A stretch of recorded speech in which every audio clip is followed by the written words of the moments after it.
Hi everyone, thank you for joining tonight's webinar and thank you for those who have joined after the technical issues the last time. We're pleased to say we hope to have none of them tonight.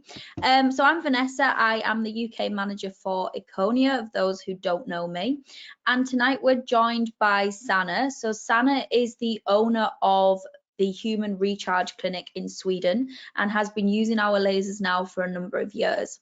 Sanna is certified and licensed in biomechanics and brain-based training and treatments with 8 years experience in personal training, applied neurology, physiotherapy, laser therapy, functional medicine, pre and post rehabilitation, and she treats everyone from pain clients to performance athletes.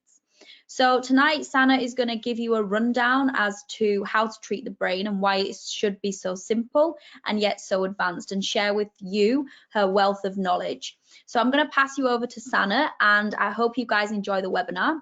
Any questions, please feel free to put them in the chat box down the side, and we will answer them at the end of the webinar. So over to you, Sanna. Thank you. Good evening, everyone, and welcome to my clinic in Sweden. Tonight, we will explore, train, and treat the most fantastic structure in the human body. It is small and silent, soft and gray, conducts power at a speed of 432 kilometers an hour, but consists of grease. It grows your whole life if you challenge it, and you can train it to infinity. It weighs like a pack of milk, and it's your opening to the world, though it shapes your thoughts, stores your memories, creates your emotions, and controls everything that happens in your body, both consciously and unconsciously. It is the most complex structure we know, and yet it has only one primary job: to keep you alive. That the brain has risen to prominence in recent years is nothing new for most of us. Today we can hear phrases like train your brain, brain health, brain food, and you can eat supplements like Brain Smart and Brain Strong. But the fact that you actually can change the brain, upgrade it, and optimize it with results such as a pain-free body and increased performance in just seconds is, however, a novelty for very many. Not only for private individuals, but also for doctors and other care providers and therapists. Today we can see how doctors and caregivers have become more attached to and talk about human limitation and diagnosis due to how our lifestyle affects our brain than how we can prevent it. So therefore, I have chosen to focus on what you can do on a daily basis for your brain to increase performance, whether it's pain relief or athletic performance. Why? Because of this. Everything you ever felt or done in your life was due to brain function. At the most basic level, the intricate firing rates and patterns of your brain both determined who you have been and, more importantly, who you will become. All human changes represent changes in that individual's nervous system. All that we are is brain-derived.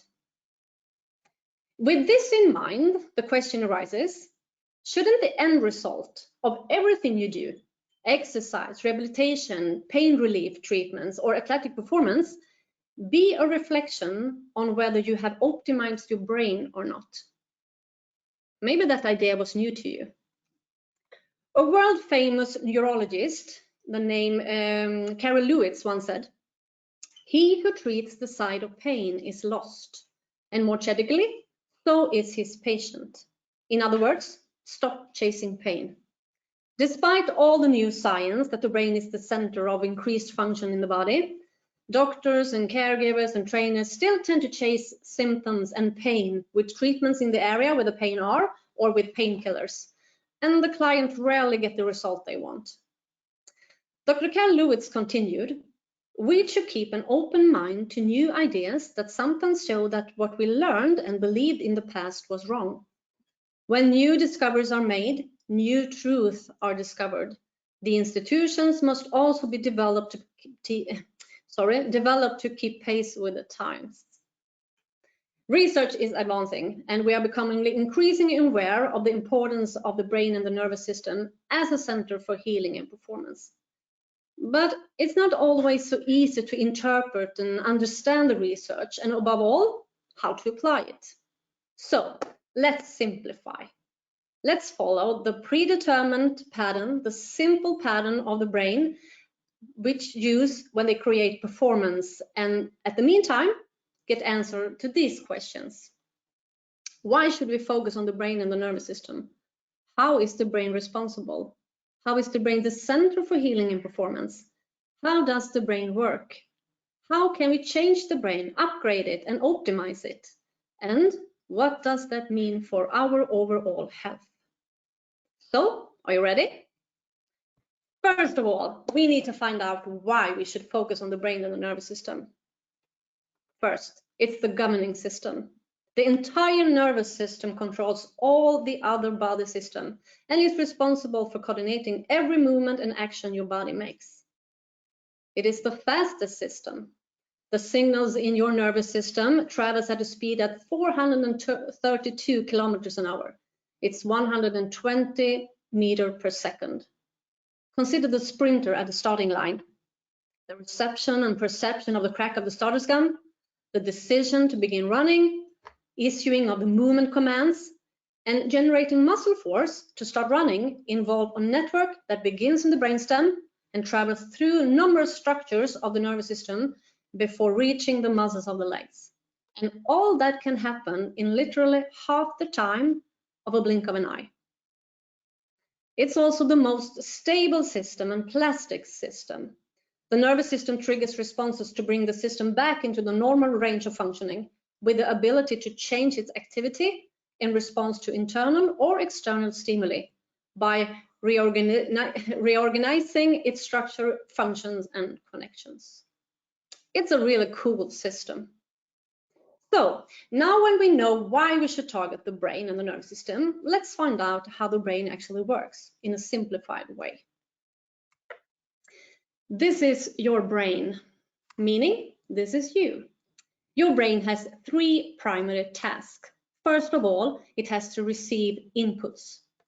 You have eyes, both what you see and how the eyes moves. Perception, colors, light, forms, everything in front of your eyes, and also to understand what it is.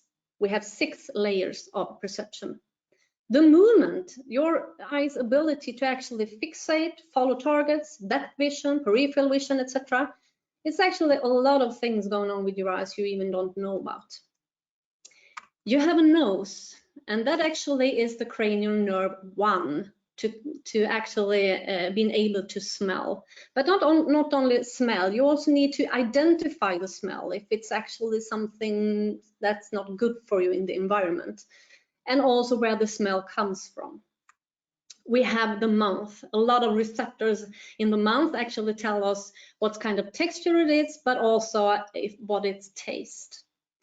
In the ear, we both have hearing and balance, and also there we actually need to focus on that actually is unconsciously. What is it? Identify the hair, what you hear, the auditory system, and also where it comes from. You also in this area have the balance system. We have 5 receptors in each ear that actually help you maintain the stability to gravity. In the skin, there's a lot of receptors in the skin that actually make you to identify and feel the difference between different stimuli, sharp and dull, cold and warm, light touch, deep pressure, vibration, etc. A lot of mapping going on in your skin. And then of course we have joints and muscles, perform movements and creates the map of the body. The organ, a lot of stuff going on in our organ, the autonomic nervous system, a lot of functioning, a lot of stimuli, a lot of signals actually come from your gut to your brain. But here we also have the interoception, and the interoception is the process by which we receive, assess, and evaluate internally bodily signals. Your ability to monitor and predict autonomic needs. So you have a whole body that's sending signals to your brain. These different signals actually are divided in 3 different systems. We have the proprioceptive system, the awareness of limbs and body position in space, your map over your body. For example, movement, pressure, tissue sensation, body posture, a lot of signals from the proprioceptive system. Then you have the exteroceptive system, and that's your ability to monitor the external environment to meet movement goals. We have the visual system, we have the vestibular system, and the auditory system. And then, as we talked about just a sec ago, the interoceptive system.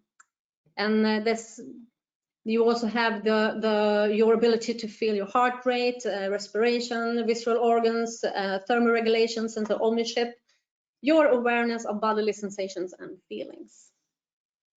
You can say that all these signals are like satellites that actually we need to navigate in the environment based on the GPS in the brain, Nobel Prize 2014.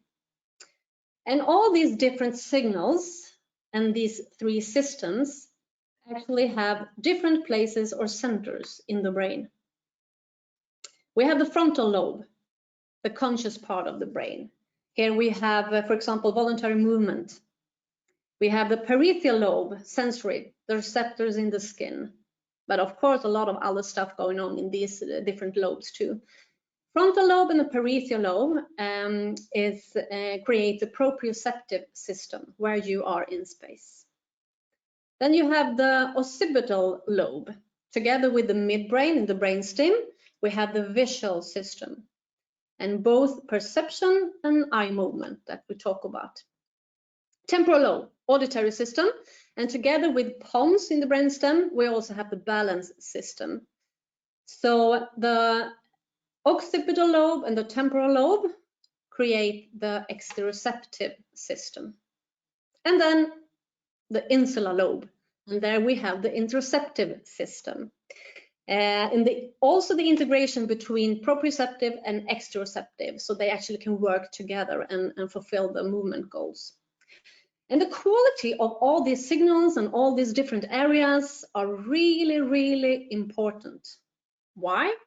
If you think about a computer, if you're trying to type a novel and you don't pay any attention to the keys you're pressing on the computer, you're getting a lot of input, but it won't give you the result you were looking for. So we need to have good input, and a lot of it actually has to be sorted out. Why? So you can run away from the lion and savannah in a primitive way. The quality of your input signals is directly related to the quality of your performance. Because if we remove all these lobes in your brain, we have these structures. In this area and all these structures, we have task number 2, to interpret and make decision on every signal coming into your brain. What is it? What does it mean? What shall I do about it? Am I ready? Can I handle it? Is it dangerous? Am I going to die? This area has only one primary job: survival. Keep you safe. Make sure you are going to survive everything you do.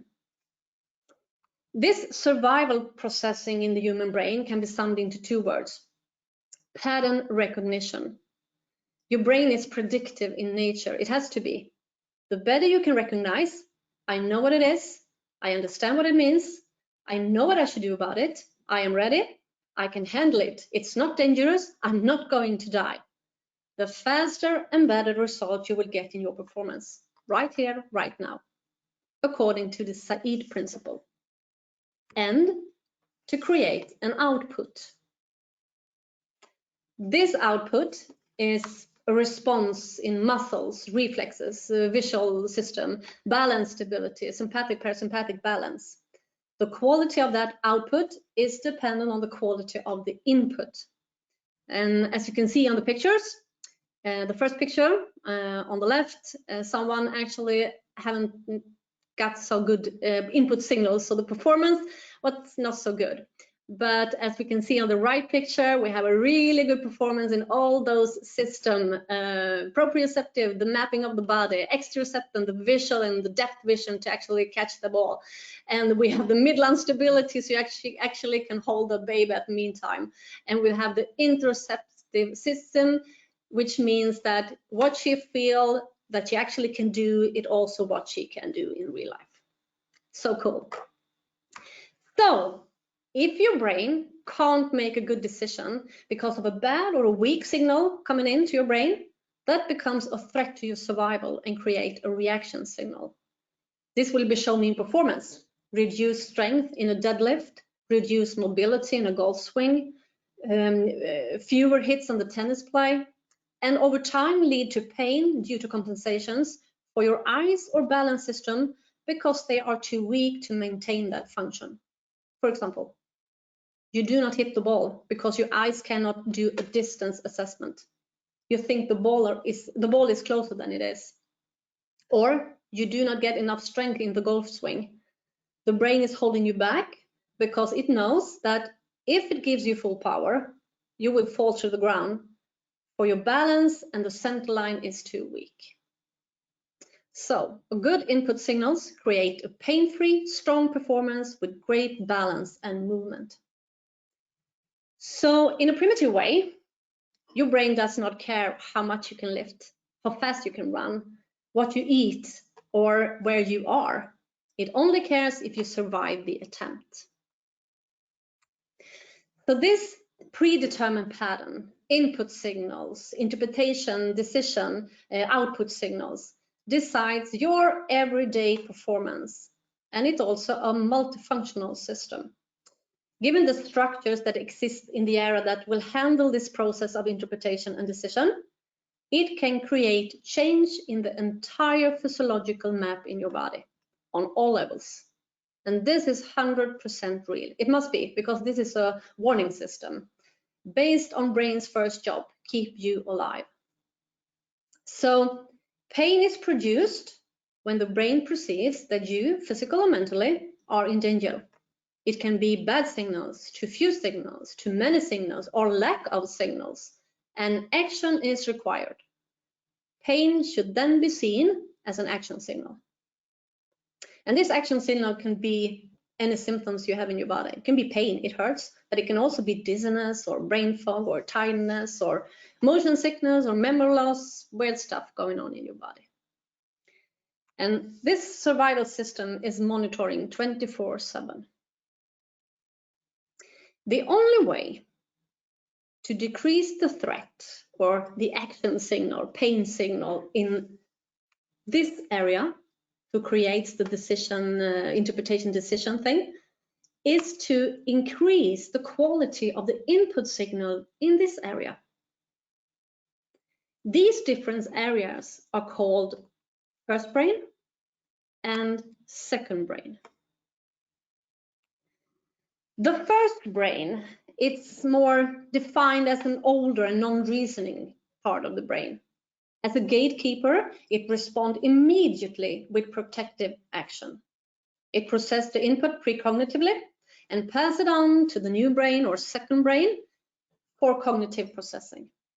And because of its job, keep you safe and alive, this area is much faster in signals than the second brain's area, this area. So how about the second brain? While most of us like to think that our second brain is primarily in charge, human functioning is actually an ongoing dance between the first and second brain, based on environmental contextual cues and high priority brain drives, which are primarily survival-based actions. So the primary job of the second brain is to inhibit the first brain. And the only way to inhibit the first brain is to increase the quality with the input signals to the second brain. So all these kind of satellites and signals coming into your brain to these different areas, the quality of those signals are incredibly important, because that can actually lower an action signal, reaction signal, or pain signal in your survival system. So simple, but yet so advanced. So, shall we try this? Let's see what's happened when we increase the quality, meaning train those input signals. I cannot see you guys, but I hope that you're actually trying this at home. And before we start to do a specific drill or train these different signals, exercises, we need to do an assessment. And the easiest assessment we can do is always a range of motion. We can do motions in our shoulders, for example, like this. We can do one arm and see how it feels and how far we can go in range of motion. We can do a forward bend, bending over. We can do a mid-lunge test. We can also use pain as an assessment.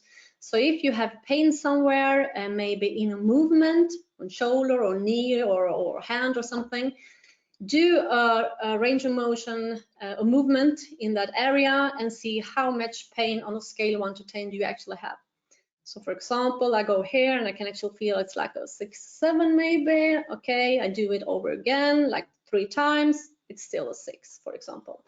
And then you take those information we do, and then we're gonna play around with these different signals and see what's happening and if that actually change in your shoulder. So meanwhile, you try and test out these different movements. I'm gonna have my client here. So please come in. So now we do this. I put on my screen and we can see, so you can see me, guys. Okay, hi, welcome. Yeah, nice to see you. So we're actually going to do this range of motion in shoulders and see what's happened with him. And then we're going to play around a little bit and see what's happened after we have played. So we start, if you just come to me here from the side, we can start here. And you put your arms straight out and just put them over your head so far you can go.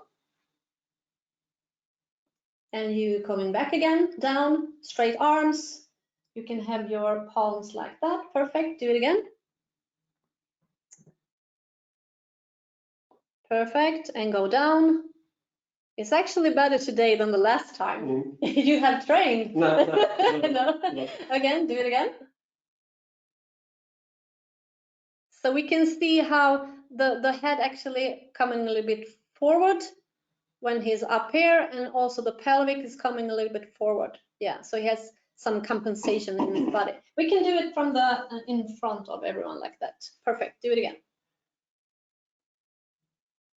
So he has a hard time to actually have the arms straight. And go down. Once more. Great. And go down. Perfect. And we do it like from this side too. Perfect. Again. You can see it's tight in the extensors in the back too. Again. So now we know it's actually looks the same every time. So it's not he has been warming up and that's why we get a result. Yeah, okay. So we're actually going to do this too. So you stay over there. And we do a midline stability test, and I do a muscle test because I have a client so I can do it. So you can just see what we got for result. Perfect, over there. So you press into my hand over there. And that was not so good. One more. Oh, you were weak today. Yeah. So again, a little bit stronger, but not so good. Okay, we take that in consideration with us. Perfect. Okay, so now we're going to play around with these different input signals. So we have 3 different systems. So I think that we actually can take some stimuli from each of those 3 systems. So the proprioceptive system. The easiest way to work with the proprioceptive system is actually to work with scars, because scars lack a lot of information in the receptors. So I will ask, do you have any scars? Yes, there, and there, There? and there. Oh, he actually have a finger that is not a whole finger. Yeah, okay. So we have an old operation surgery over here, and a new one over there, and a finger that is cut. Okay, we just play around with those. So today I actually gonna take a sharp one, sharp and dull one. Okay, so we start with, I'm actually gonna take this one today because I didn't do that last time. So do you feel it? No. No. Tell me when you actually feel it. There. There, okay. So we actually, he has no feeling at all in the top of the finger. And when I come a little bit further down, we can actually feel a little bit, but not so much. So I just give some sensory input with sharp right now.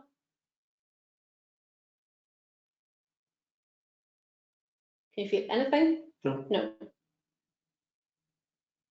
Okay. So we start at the over here. So, and do the shoulder flexion again.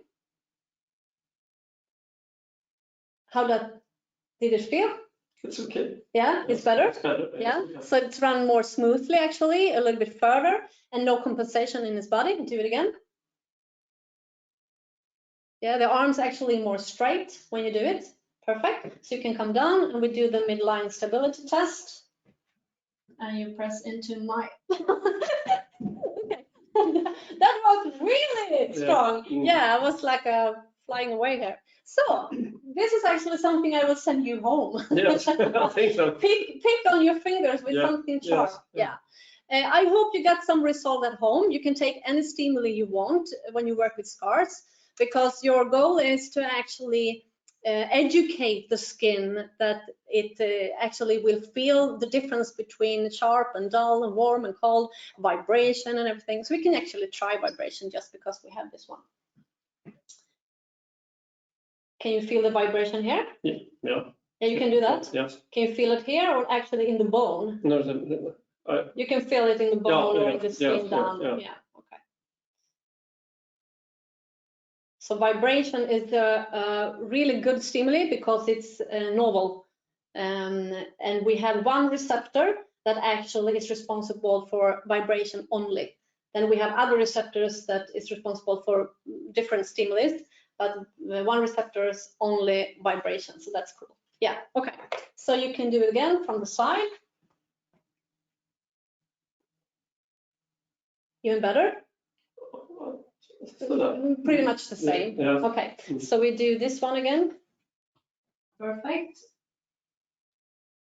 So this one is actually better. Yeah. So this is fun because even if we know that the system, the predetermined pattern is like if we increase the input signals and the quality of the input signals, we actually have a change in performance.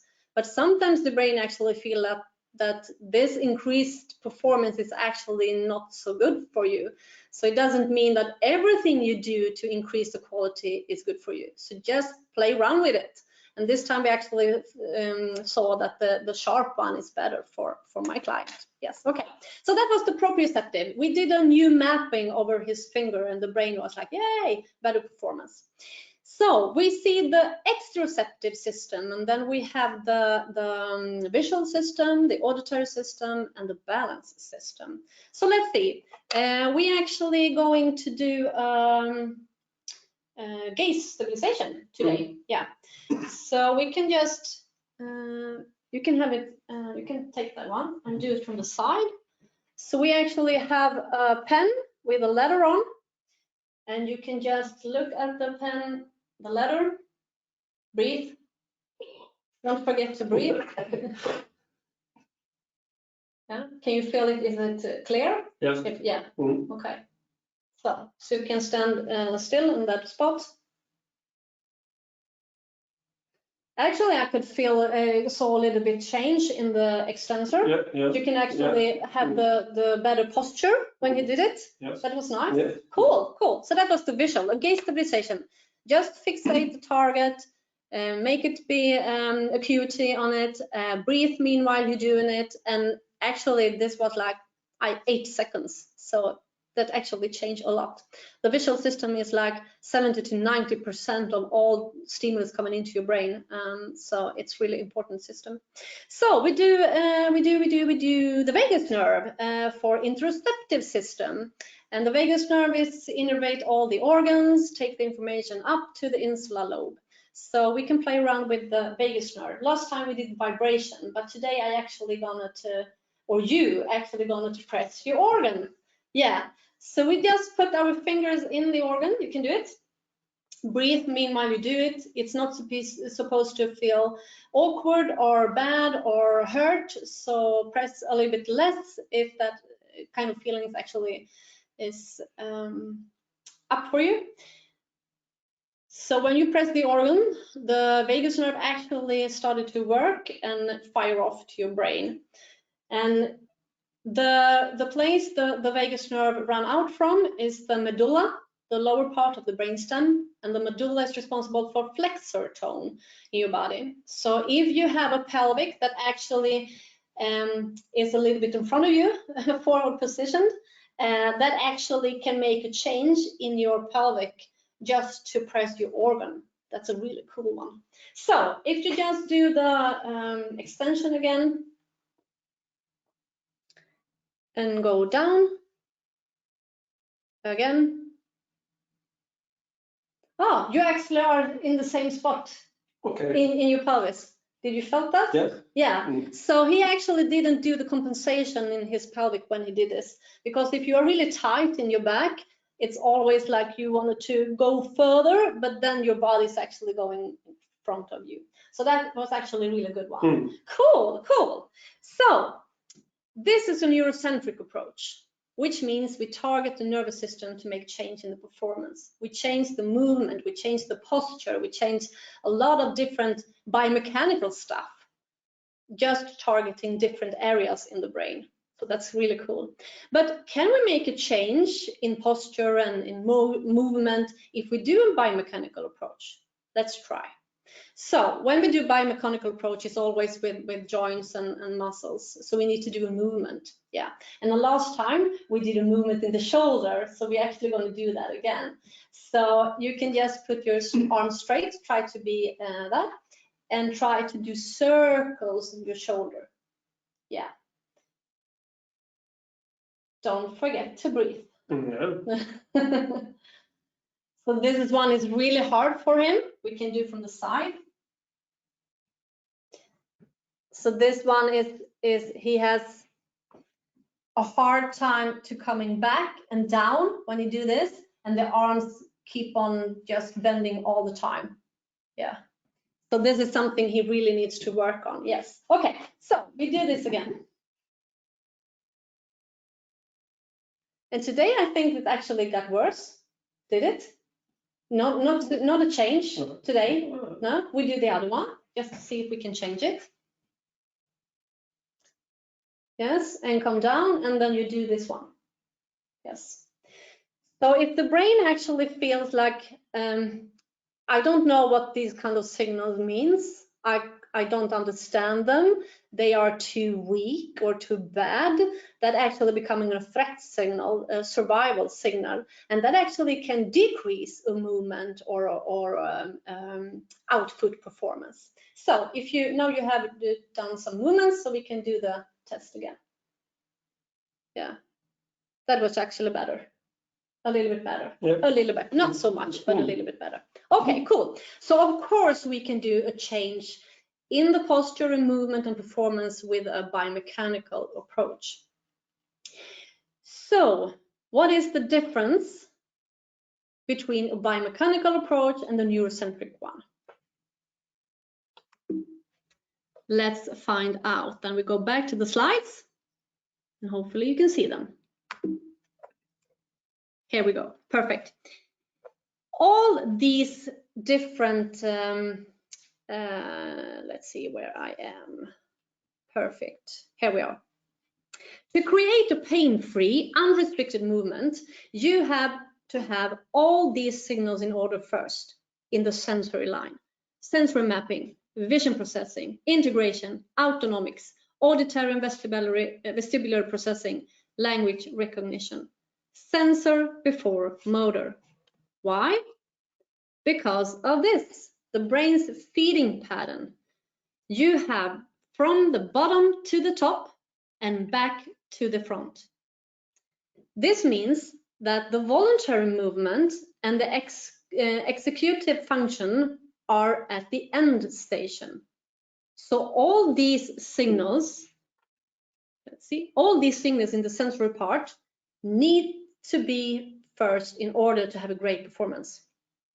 That's why a neurocentric approach is a better approach. And it's faster, it's more stable, and it's the predetermined pattern of the brain. And a biomechanical approach, you change a movement with another movement, and you work in the area where the pain is, that's actually the end station.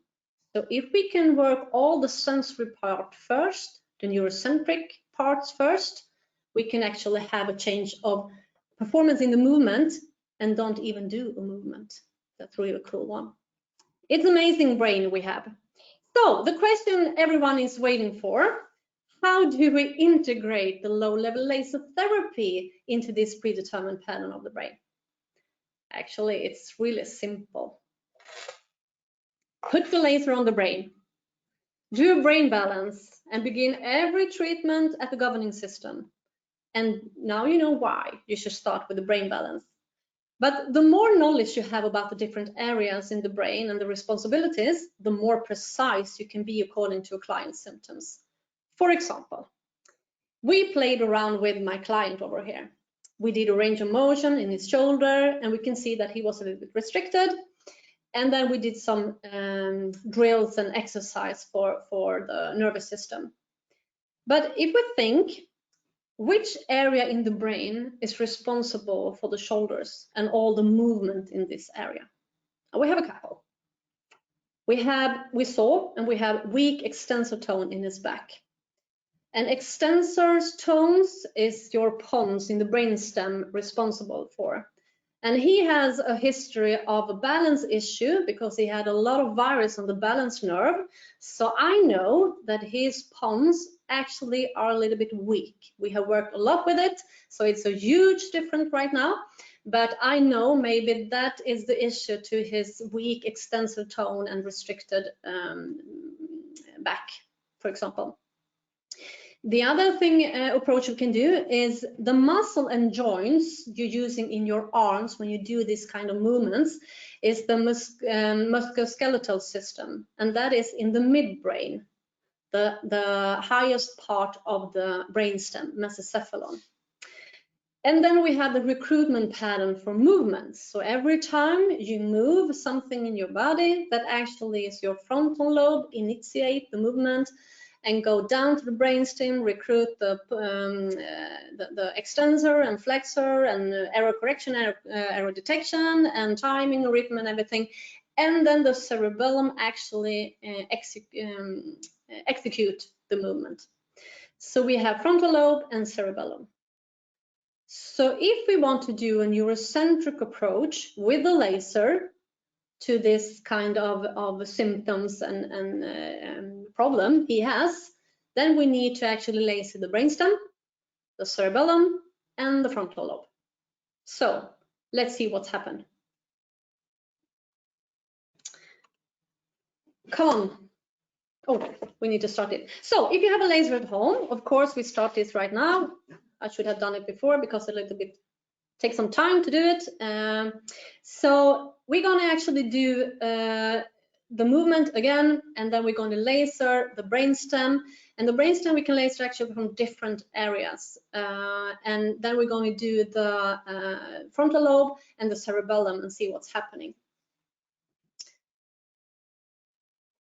So we can actually start with the movement again. So you come in over here. Sorry. Perfect, and you can come down and do it again.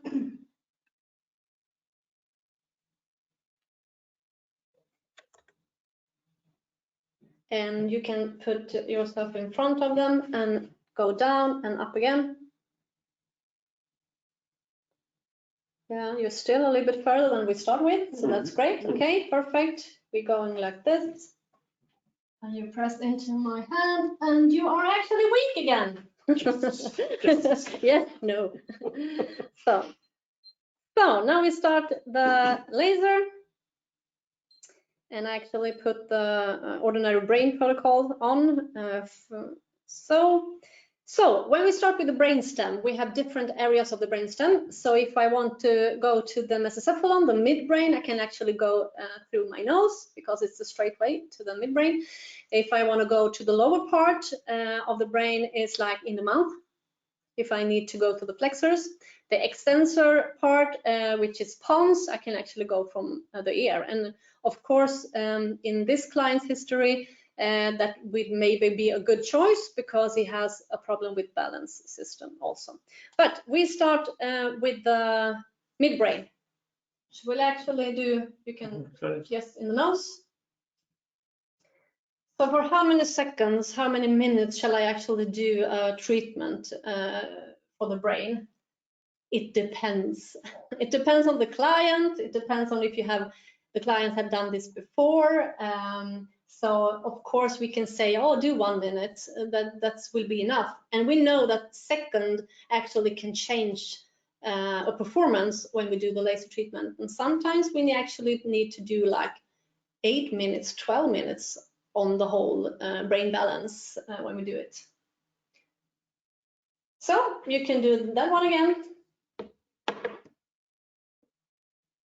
Pretty much the same. Yeah. Yeah, we go down and you press into me, but you are strong again. Perfect. Yes.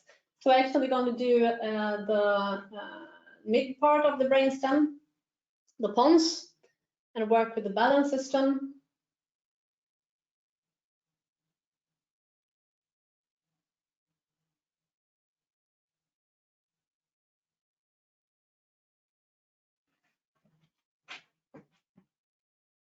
Are you okay? Great. So this one we can actually go from the side and see if there's any difference in the assessment.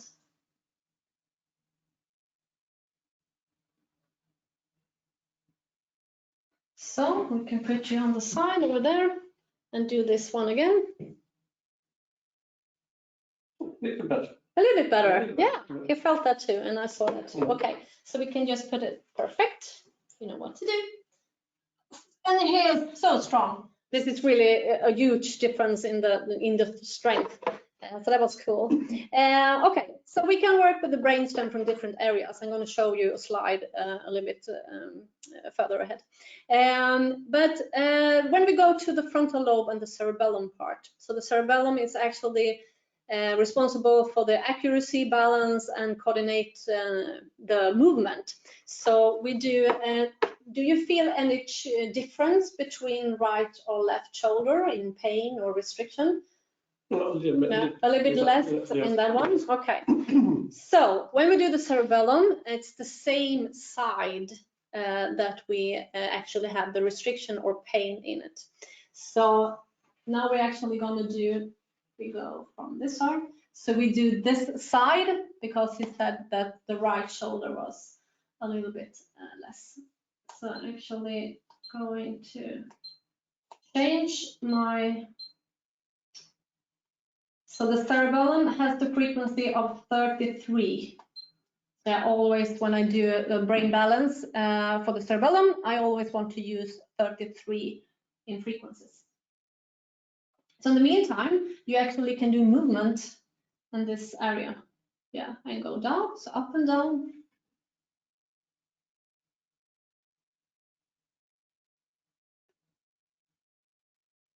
And now you can have the arm straight in front of you and go back and front. Perfect. Try to come down a little bit with the shoulder. That was a hard one.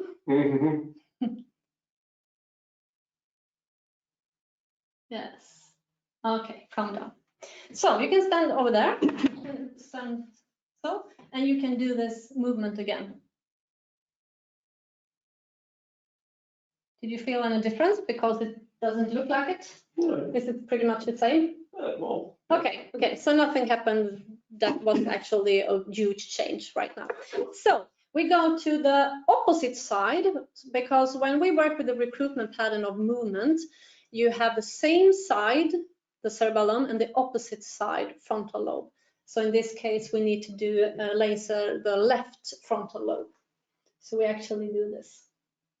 And I think the last time we did this, the frontal lobe on your right side actually was the biggest one that changed the best performance, I think. So now we actually did the opposite today. So we did a little bit change.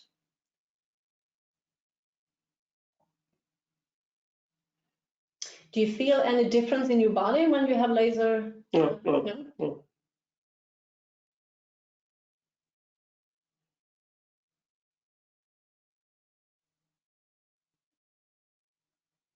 Okay, now you can do both sides when I do this.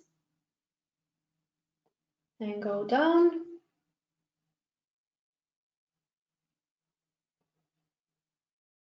That actually much better. Okay. Yeah, great. So we can actually do this. Oh, yeah. Yes. And you. So I'm here. I'm okay. So so he's becoming so strong. So he had a little bit change in the range of motion, but for him, it's actually the strength in his midline actually changed a lot. So for as the last time, the frontal lobe was his actually best laser area, and also the picking on the sharp on his finger. So that actually is something I, as a therapist, taking with me, that this is actually the best treatment and actually the best exercise or drills I will send him home. Cool. Thank you. Thank you very much. So this was cool. A lot of different changes. So as a summary, when we do the different approaches with laser, we can go from a biomechanical approach to a neurocentric one. We, of course, can start with a neurocentric one. We do the brain first, and then we go out to the different areas where the clients have pain. But if we go from a biomechanical approach, which is almost the easiest one to do, and also where the FDA clearance is on our laser, point and shoot the area of involvement. We start of the area of involvement. So on this picture, you can see the area of involvement where you have pain is on the knee. And then you go to the dermatome and the nerves, up to the spine, to the nerve root, and to the central system. These three levels are absolutely the easiest one to approach pain or performance. So if we take it a level closer to the central nervous system, then we have the frontal lobe and the cerebellum. So if we go to the right way from area of involvement and further up to the central nervous system, the cerebellum is the first one. So then we go to the frontal lobe. So you can actually, if you have a PL touch, for example, with two probes, you can actually do them at the same time. Or if you have the FX, you can actually do it on the same time. And please do some movements meanwhile you do it, because the survival part is brain's first job. The second job is movement. So if we do movement meanwhile you do the laser treatment, that will be really good for the brain. So when we look at this picture, we need to understand that if you have, the picture says you have pain in your left knee, it is your left cerebellum and right frontal lobe, to take that with you. Yeah. So the next level we go is the brainstem. And the brainstem we can approach from different angles, as I told you. So we have from the back of your skull, you have your ears, you have your mouth, and you have your nose. And that's a really cool thing to stack with cranial nerve drills if you have the knowledge about those. And because of the incredible density of cranial nerves in this area and nuclei and ascending and descending fibers in the brainstem, it has a tremendous influence on virtually all body systems. And the fact that the pain is an action signal produced by the survival system in this area, the brainstem is in the area where the survival system is. What do you think is the fastest way to decrease an action signal, or a threat signal, or a pain signal? Approach the brainstem. Yes. And then we have the lobes. The more knowledge you have about different areas in the brain and the responsibilities, the more precise you can be according to client symptoms. For example, if you look at the parietal lobe on this picture, you can see you have spatial processing, selective attention, language, and reading. If you have a client or yourself have dyslexia, this is the area you should approach, because reading and language is a problem with clients that have dyslexia. But you can also see sensory. So if you laser this area and do sensory at the same time, for example, hands, because they are really great for sensory, take up a huge energy field in your brain when you use your hands. So sensory in the hands, it can be vibration, it can be sharp or smooth or light touch, it doesn't matter. And you laser the peripheral lobe, meanwhile the client actually read. That's crazy. You're going to have a tremendous result, because this is the predetermined pattern. You work with all systems from all different levels. So it's cool. Now we understand why the brain and the nervous system should be at the center of healing and performance. It is the governing system. It is the fastest system. It is the most stable and plastic system. It has a predetermined pattern of how you're supposed to function. If we take advantage of that pattern and optimize weak brain patterns and processes, you can change everyday performance and overall health. Because it is the most fantastic system and structure in the human body, and its job is to keep you alive. So simple, but yet so advanced. Thank you. Thank you, Sanna. That was absolutely fantastic. And I think it followed on really nicely from a seminar which we held with obviously one of your fellow colleagues, Dr. Silverman, yesterday in London. So it followed on perfectly for that. Really, really good. And a lot of doctors keep asking me to do more brain-focused webinars. So thank you so much for that. It was absolutely great. And we will schedule another one as well. In a couple months' time as well. And if anyone has any specific topics that they want us to cover during webinars, please feel free to reach out to me. My email is vbrown@erchonia-emea.com. I don't think we've got any questions. I think I was kind of like answering them throughout. I think everyone was obviously just really listening to everything you were saying, which was fantastic. Nice. So yeah, thank you everyone for joining, and thank you, Sanna, so much for your time. No technical issues, thankfully for that. Prepared. Thank you. But yeah, great. If anyone has any further questions, just ask. Yeah. Thanks so much. Thank you. Thank you, everyone. Enjoy the rest of your evening. Thanks. Bye. Bye-bye. Bye.